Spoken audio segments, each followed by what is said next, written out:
Selamat siang adik-adik mahasiswa semester 2. Pada blok muskuloskeletal ini saya akan mencoba menjelaskan mengenai metabolisme kalsium dan juga fosfat. Nah, mungkin ada yang sudah pernah mendengar apa itu kalsium dan juga fosfat ya, dua ion yang cukup berperan penting di dalam tubuh kita. Nah, pada kuliah kali ini kita akan membahas beberapa tujuan pembelajaran, diantaranya adalah sumber dan fungsi kalsium serta fosfat, kemudian proses absorpsinya, kemudian proses metabolisme sampai kepada ekskresi dari kalsium maupun juga fosfat, kemudian bagaimana regulasi dari kalsium dan juga fosfat kaitannya dengan beberapa hormon seperti hormon paratiroid, kalsitriol, kalsitonin, dan juga bagaimana potensial gangguan dari metabolisme maupun kalsium dan juga fosfat. Nah, di sini juga ditambahkan di kuliah ini mengenai cairan sendi, bagaimana produksi dan juga sifatnya secara dikemi dan gambarannya baik secara makroskopik, mikroskopik, dan juga kimiawi. Ya. Nah, yang pertama kita bahas mengenai kalsium. Jadi kalsium sebagian besar itu disimpan di dalam tulang sebanyak 99% dan hanya sedikit yaitu sekitar 9 sampai 11 mg di darah. Nah, sebagian dalam bentuk bebas dan juga ada juga yang terikat ke albumin. Nah, fungsi dari kalsium ada banyak ya, ada fungsi jaringan otot dan juga saraf, kemudian ada pembukuan darah, terus enzim kofaktor, ada sekresi kelenjar. Nah, fungsi ini akan kita bahas lebih detail kemudian ya. Sumber makanan yang banyak mengandung kalsium itu terutama pada produk susu, baik itu susunya sendiri, keju, yogurt, kemudian di sayuran juga ada dan juga kacang-kacangan ya. Nah, ini fungsi dari kalsium. Ya, yang pertama sekali bahwa akan ada penyusun sebagian besar. Sebagian besar adalah penyusun di tulang, jadi dia penting dalam mineralisasi dari tulang. Kalau nggak ada kalsium, tulangnya mungkin tidak bisa sekeras seperti yang kita tahu. Kemudian kalsium juga berperan dalam transduksi sinyal. Ya, yang kalian sudah bahas di blog The Human Body, di mana kalsium berperan sebagai second messenger pada transduksi sinyal. Ya. Kemudian kalsium juga berperan dalam proses eksositosis, di mana dia membantu pengeluaran materi keluar dari dalam sel. Kemudian kalian juga mungkin sudah membahas di kuliah sebelumnya mengenai kontraksi otot, di mana kalsium berperan dalam ikatan dari aktin dan juga myosin. Ya. Nah, kalsium juga berperan pada konduksi saraf, di mana nanti di blok yang selanjutnya, blok nerve and sense, itu akan kalian dapatkan di mana proses konduksi saraf yang memerlukan kalsium untuk perpindahan neurotransmitter dari suatu neuron presinap ke neuron sinap. Ya, selain itu kalsium juga berfungsi sebagai kofaktor pada enzim, sehingga kerja protein enzim itu memerlukan peran dari kalsium juga. Nah, peran lain dari kalsium juga adalah ini ya. Jadi dia berperan pada proses pembekuan darah, di mana kalsium itu akan membantu pengubahan dari faktor ini. Kita mulai dari faktor 11 menjadi 11 aktif, dari faktor 9 menjadi 9 aktif, faktor 10 menjadi 10 aktif, itu memerlukan kalsium. Ini nama kaskade pembekuan darah yang mungkin akan lebih detail akan kalian pelajari di blok hematologi. Ya. Oke, kita lanjut. Nah, homeostasis maupun keseimbangan kalsium di dalam tubuh itu memerlukan 3 hal yang masing-masing ada 3. Jadi ada 3 hormon, ada 3 target dan juga 3 sel tulang. 3 hormon yang terlibat itu adalah hormon paratiroid, kalsitonin dan juga kalsitriol. Kemudian 3 targetnya adalah usus, tulang, dan juga ginjal. Dan 3 sel tulang yang terlibat itu ada osteoblast, osteosit, dan juga osteoklast. Ya. Nah, kita mulai dengan proses metabolismenya, ya, dari absorpsi, kemudian sirkulasinya, penyimpanan sampai dengan ekskresinya. Kalau pada proses absorpsi, kita bisa lihat bahwa kalsium yang diserap di dalam usus halus itu sepertiganya itu akan masuk ke dalam pembuluh darah diabsorpsi ya, sebagiannya lagi itu akan masuk ke atau diekspresikan lewat usus besar, feses ya intinya. Kemudian proses absorpsi ini akan dipengaruhi oleh hormon paratiroid. Hormon paratiroid akan meningkatkan absorpsi kalsium bila di dalam tubuh terjadi kekurangan kalsium. Nah, kalsium yang beredar bisa dalam bentuk terikat maupun bisa dalam bentuk bebas. Nah, nanti kalsium ini akan memainkan peran di dalam pembentukan tulang. Ya, dia akan jadi hidroksiapatit, ya, jadi kristal hidroksiapatit untuk membentuk tulang sehingga tulang menjadi kompak ya atau keras. Nah, proses pemindahan dari kalsium di dalam darah menuju tulang itu dipengaruhi atau ditingkatkan oleh atau dirangsang oleh hormon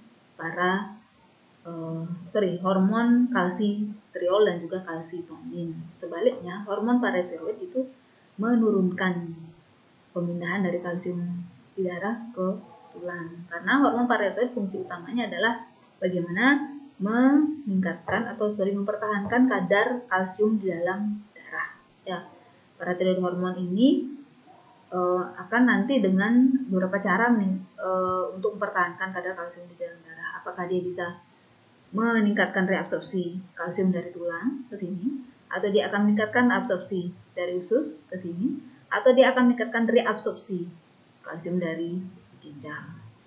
Ya, jadi di sana peran paratiroid hormon. Sementara hormon kalsitonin itu berlawanan dengan hormon paratiroid, dia akan sebaliknya akan meningkatkan pembentukan dari tulang dan juga nanti menghambat reabsorpsi dari kalsium dari ginjal kembali ke dalam darah.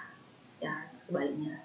Nah, hormon yang ketiga atau hormon kalsitriol itu dia memiliki fungsi yang dua kali yang berbeda ya. Jadi fungsi dua-duanya. Jadi satu, dia akan mendukung kalsitonin pada umur masih muda atau masa pertumbuhan tulang.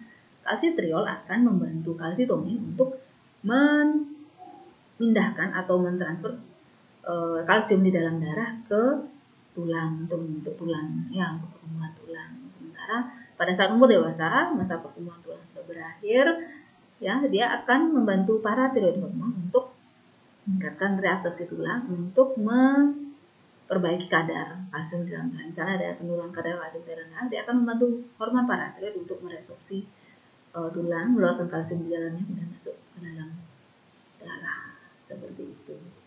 Ya, dan ini proses ekskresinya apabila secara normal kadar kalsium di dalam darah masih normal, itu akan jadi ekskresi sekitar 150 mg per hari. Nah, apabila terjadi penurunan kadar kalsium di dalam darah, hormon paratiroid itu akan meningkatkan reabsorpsi kalsium di sini. Ya, kita lanjut.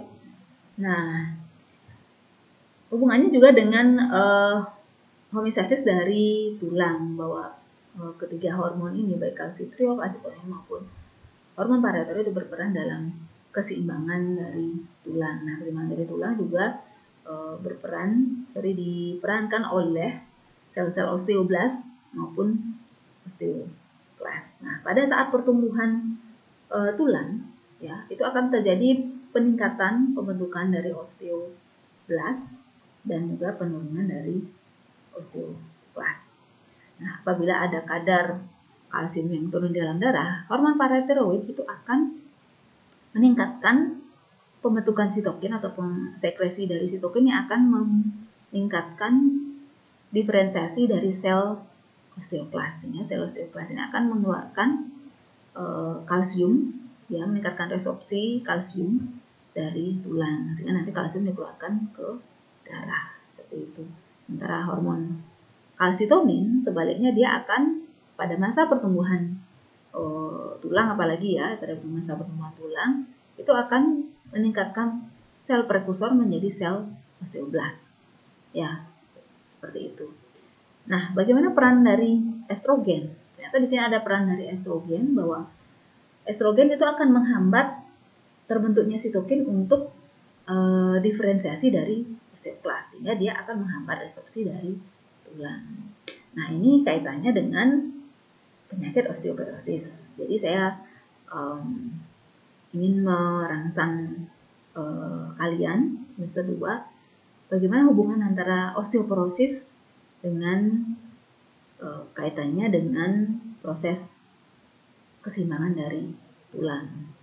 Ya, jadi kenapa osteoporosis lebih banyak terjadi pada menopause? Dan tolong bisa didiskusikan di kelompok atau bisa juga nanti didiskusikan pada e-learning ini bagaimana penjelasannya. Ini kaitannya dengan gambar yang saya tampilkan di sini.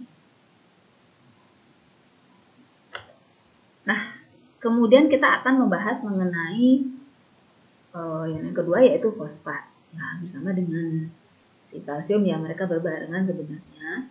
Jadi fungsinya juga sering metabolismenya juga hampir sama. Nah, batas normal dari fosfat itu 0,8 sampai 1,4 milimol, kemudian 20% terikat ke protein plasma, dan juga sama dengan kalsium, dia banyak tersimpan di tulang. Nah, fosfat ini di dalam sel dia akan terikat dengan lipid dan juga protein.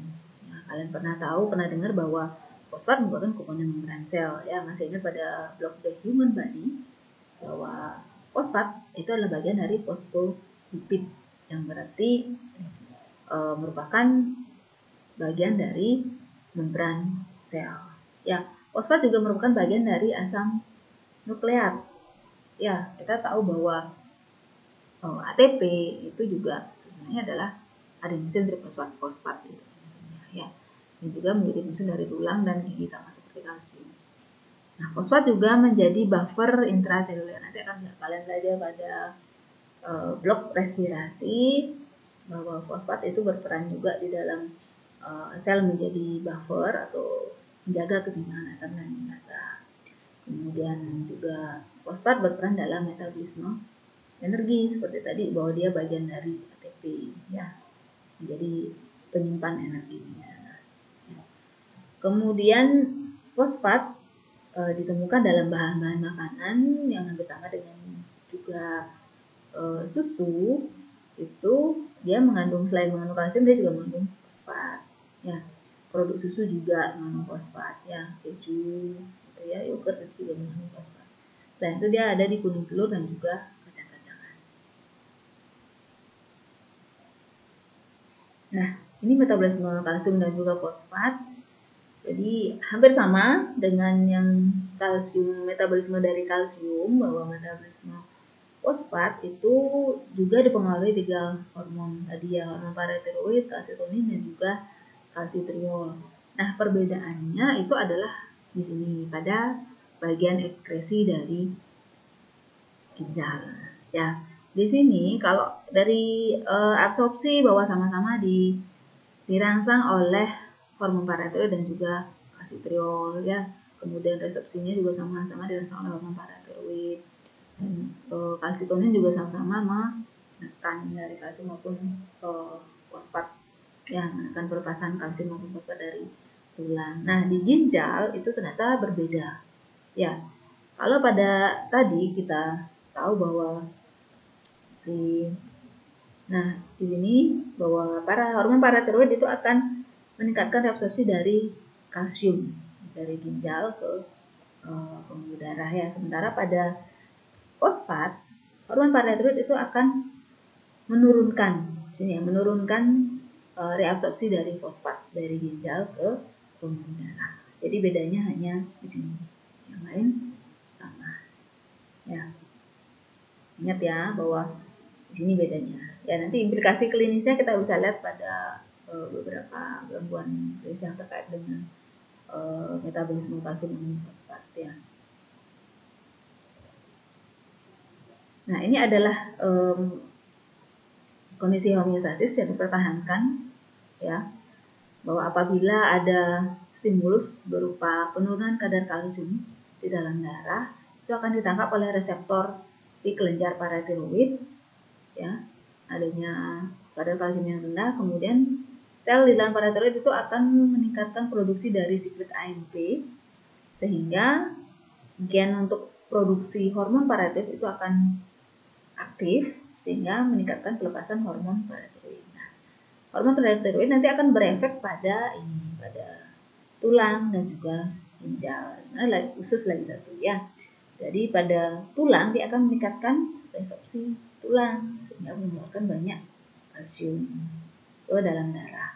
Di ginjal dia akan meningkatkan reabsorpsi kalsium ya, dan lebih banyak mengekskresi fosfat ya, dan menghasilkan kalsitriol. Nanti kalsitriol ini juga kalsitriol akan berfungsi dalam absorpsi dari kalsium di usus ya.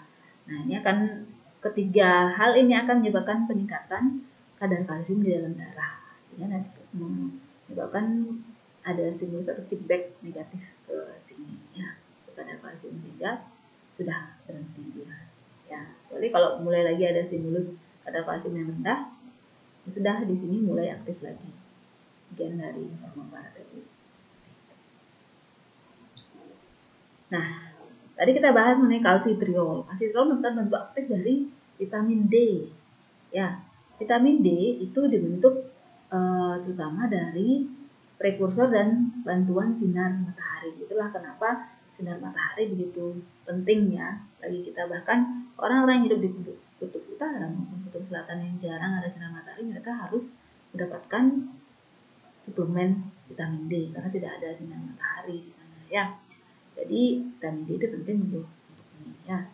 Nanti setelah dibentuk previtamin D3 dari sinar matahari dan juga prekursornya di dalam kulit, nanti akan terbentuk polikalsiferol ya. Polikalsiferol akan diubah menjadi 25 hidroksivitamin D3 di hepat ya, baru kemudian dia akan menjadi bentuk aktifnya setelah di ginjal ya, baru kemudian bisa bekerja ya. Makanya hormon paratiroid itu nanti akan mempengaruhi di sini terbentuknya kalsitriol sehingga bisa bekerja, nanti bekerja terutama di usus, tulang seperti itu ya. Oke. Nah, saya lanjutkan ya. Fungsi vitamin D itu tergantung pada jaringan ya. Kalau pada duodenum atau usus halus dia berperan dalam transport dari kalsium dan juga fosfat. Nanti di tulang dia menstimulasi diferensiasi dari osteoklas. Ya, karena fungsi dari kalsitriol ini ada dua. Jadi kalau dia masih muda, dia fungsinya adalah menstimulasi dari pertumbuhan tulang. Kalau sudah dewasa, itu dia menstimulasi diferensiasi dari osteoklas yang membantu dari hormon paratiroid. Ya. Nah, kemudian di kelenjar paratiroid, vitamin D ini juga menghambat transisi dari gen PTH atau paratiroid hormon. Nah, ini pada feedback yang tadi yang kita bahas yang ini ya. Jadi bahwa kalsitriol itu nanti juga berfungsi menghambat ya, karena efeknya adalah meningkatkan kadar kalsium. Ini akan memberikan efek feedback negatif ke gen PTH ya. Oke. Kemudian saya lanjut. Nah, ini adalah beberapa kondisi ya yang dapat terjadi bila ada gangguan pada metabolisme kalsium maupun fosfat. Seperti kalian ketahui, mungkin sudah pernah mendengar bahwa kalau penurunan kadar kalsium di dalam darah itu namanya hipokalsemia, dengan penurunan kadar kalsium, kadar fosfat di dalam darah namanya hipofosfatemia. Ya, kalau hiper itu berarti peningkatan. Ya, jadi hiperkalsemia berarti peningkatan kadar kalsium di dalam darah. Nah, yang pertama kita bahas adalah hipokalsemia yang dapat disebabkan oleh ya, hipoparatiroid, penyakit ginjal dan juga defisiensi vitamin D. Ya, nanti gejalanya adalah berupa kesemutan, tetani dan juga gangguan atau abnormalitas pada EKG. Ya, terapinya tentunya adalah suplemen dari kalsium. Mohon nanti dibahas bagaimana patofisiologinya ya. Kenapa hipoparatiroid bisa menyebabkan hipokalsemia, kenapa penyakit ginjal bisa menyebabkan hipokalsemia, dan kenapa defisiensi vitamin D bisa menyebabkan hipokalsemia. Ya, itu agar membuat kalian untuk lebih membaca lagi bagaimana perannya di sana, kenapa bisa terjadi hipokalsemia pada gangguan-gangguan ini. Ya, nanti tolong dipelajari ya.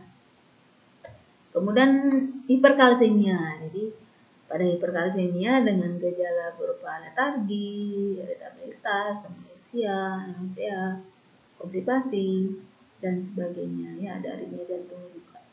Itu penyebabnya adalah hiperparatiroidisme, ya, kemudian keganasan atau adenoma paratiroid, terapi kalsium, dan tirotoksikosis. Ya, nanti tolong dibahas, dipelajari juga kenapa ini menjadi penyebab dari hiperkalsemia. Ya. Kemudian terapi emergensi yang bisa dilakukan, ya, apabila terjadi hiperkalsemia karena dia bisa menyebabkan aritmia jantung. Kondisi mana? Ini adalah kondisi kedaruratan, ya. Jadi perlu diterapi segera.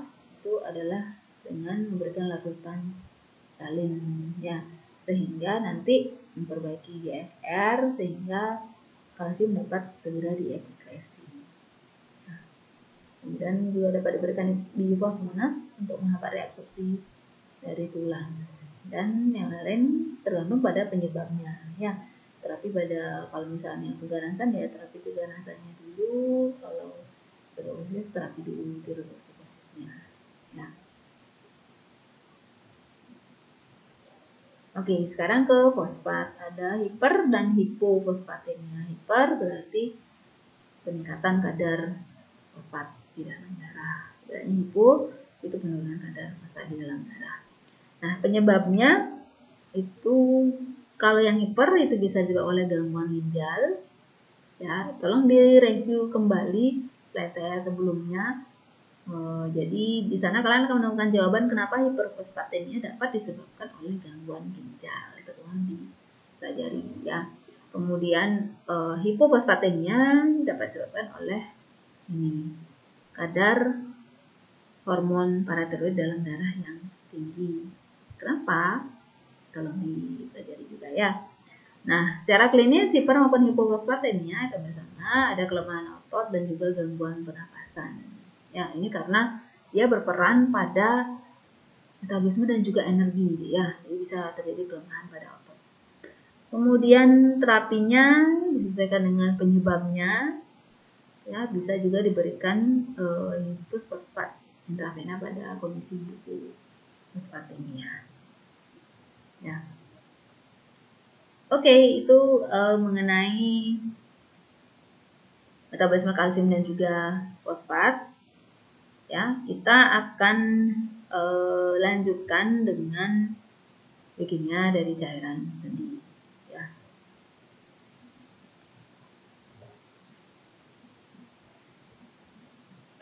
Oke, mungkin ini secara anatomis kalian sudah dapatkan pada kuliah anatomi bahwa sendi itu terdiri dari kartilagonya, kemudian di sini cairan sinovialnya, ya, ini sinovial membran, kemudian ini ada ligamen, ya, ligamen menutupi sendi, dan ini tulang, ya, tulang. Nah, cairan sendi itu sama dengan cairan sinovial, ya, berbeda istilah saja. Nah, cairan sendi ini dihasilkan, ya, cairan sendi merupakan berasal dari plasma, plasma darah, ya, dia. Nah, di sana plasma itu akan mengalir ke endotel dari kapiler, kemudian masuk ke matriks dari sel sinovial. Nah, karena masuk ke dalam matriks, dia akan seperti disaring, ya, dijadiin ultraviolet atau dialisat dari plasma, sehingga dia lebih kental dibandingkan dengan plasma. Dan nanti ditambah lagi dengan hyaluronat, dia baru menjadi cairan sinovial, ya, cairan sinovial di sini. Nah, cairan sendi atau cairan sinovial dapat diambil dengan proses ini astrosintesis atau aspirasi dari cairan sendi. Nah, dari astrosintesis itu kita bisa melihat bagaimana kondisi makroskopik maupun mikroskopik dan elektrolitis dari cairan sendi.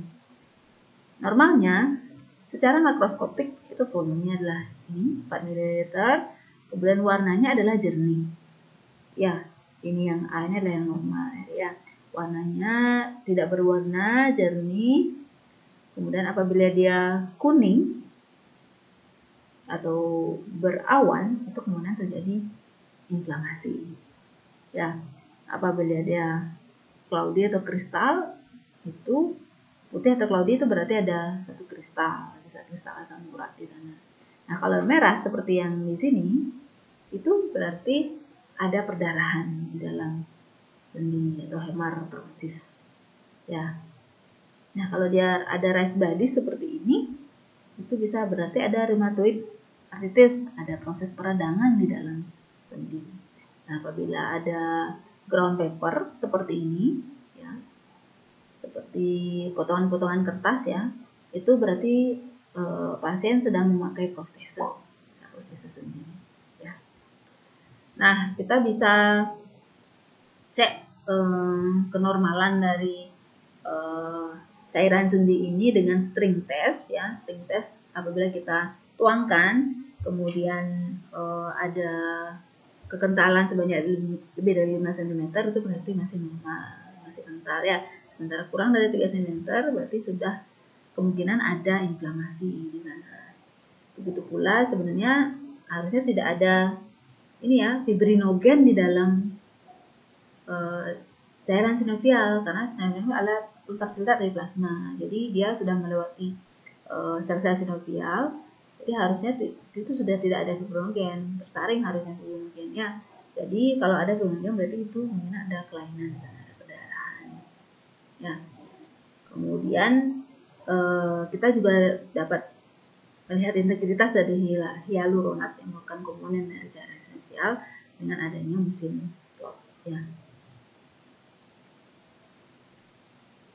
Nah, kemudian itu tadi secara makroskopis. Untuk yang pemeriksaan secara kimiawi kita bisa melihat dari kadar protein. Ya, kadar protein yang tinggi itu lebih dari 1,3 gram per desiliter, itu menandakan adanya proses inflamasi. Ya, bisa artritis, bisa gout. Ya. Kemudian peningkatan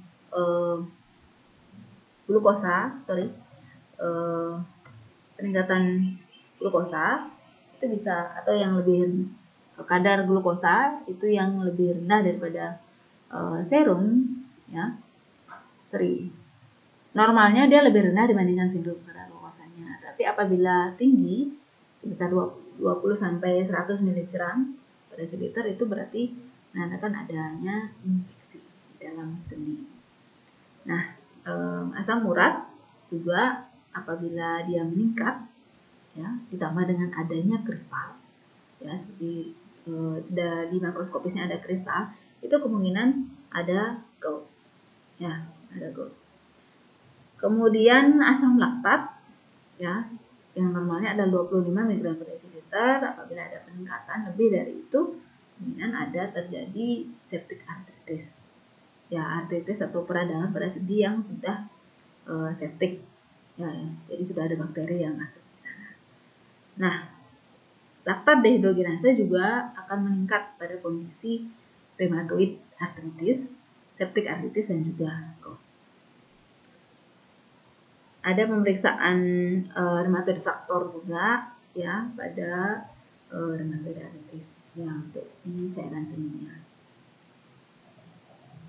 Kemudian secara mikroskopik kita bisa melihat bahwa ada white blood cell atau sel darah putih, kemudian kristal, dan mikrobiologinya. Ya, jadi kalau dari pemeriksaan mikroskopik bisa lihat white blood cell-nya atau sel darah putihnya, di mana bila terjadi peningkatan neutrofil, ya, peningkatan neutrofil itu akan menandakan adanya tadi septic arthritis. Jadi arthritis yang sudah ada masuk bakteri gitu ya, dan neutrofilnya di situ meningkat, dan apabila ditemukan adanya sel LA ya, itu terjadi sistemik lupus erythematosus ya. Jadi sel LA adalah sel lupus erythematosus, jadi 10% menandakan itu terjadi sistemik lupus erythematosus ya. Ini kelainan imunologi. Nah, ini kristal juga bisa ditemukan pada pemeriksaan mikroskopik, di mana apabila ada kristal monosodium urat itu berarti pasien sedang mengalami gout. Nah, secara mikrobiologi dengan kultur juga kita bisa periksa apakah ada bakteri, jamur maupun virus yang kita perkirakan menjadi penyebab terjadinya infeksi maupun inflamasi di dalam sendi. Nah, ini adalah klasifikasi cairan sinovial berdasarkan pada tampilan baik secara makros maupun mikros, ya. Jadi ini ada yang normal, kita lihat secara makroskopis bahwa dia tidak berwarna jernih, ya, dengan viskositas yang bagus, dengan sel white blood cell-nya kurang dari 150 dan kadar glukosa masih normal, ya, 10 sampai 10, 0 sampai 10. Nah, apabila dia terjadi inflamasi, ya kemungkinan secara makroskopis akan timbul warna kuning, kemudian keruh, ya, kemudian tidak viskositasnya rendah atau bahkan tidak ada, ya, kemudian mesin plotnya juga jelek, WBC-nya ternyata kurang dari 100.000, ya, itu. Nah, kemudian glukosanya juga rendah. Nah, apabila ada septik, ada infeksi bakteri di sana, ini WBC-nya akan semakin meningkat, ya, glukosanya juga semakin tinggi di sini. Dan ada kultur positif bakteri misalnya. Jadi secara makros seperti ini, ada purulen, kemudian keruh, hijau, ya, hijau, kuning, bahkan abu-abu, ya. Kemudian apabila ada gout, kemungkinan akan membentuk kristal, ya, ada kristal. Kemudian keruh juga, ya, pada glukosa bisa meningkat. Untuk mengenal dari sini khasnya adalah adanya kristal, ya. Kemudian kalau ada perdarahan, dia tampak merah, keruh, ya. Terus ininya masih dalam batas normal sebenarnya, ya, neutrofilnya masih 20 kurang dari 50%, ya. Dan di sini khasnya adalah ada sel darah merah, ya, di dalam cairan sinovial. Itu beberapa hal yang bisa membedakan mengenai kondisi cairan sinovialnya, ya, dan menggambarkan juga kondisi sendi dari pasien tersebut.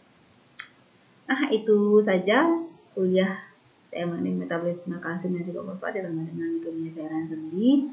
Kalian bisa baca di sini di buku Harper yang edisi 30 tahun 2015 ataupun di sini, ya, Coleman and Rom pada tahun 2005. Ini ada e-booknya di perpustakaan, bisa kalian cari. Kemudian ini juga ada di perpustakaannya, graph textbook proteinurilase modifieds, itu juga ada di perpustakaan. Silakan dibaca apabila penjelasan kuliah saya tadi kurang dimengerti, dan apabila sudah membahas kuliah kemudian membaca lagi referensi masih ada yang kurang jelas, bisa ditanyakan melalui e-learning maupun bisa via WA pribadi ke saya, ya. Oke, sekian dari saya. Terima kasih. Selamat belajar. Semoga kondisi yang tidak stabil ini segera berakhir. Ya, sampai ketemu kembali.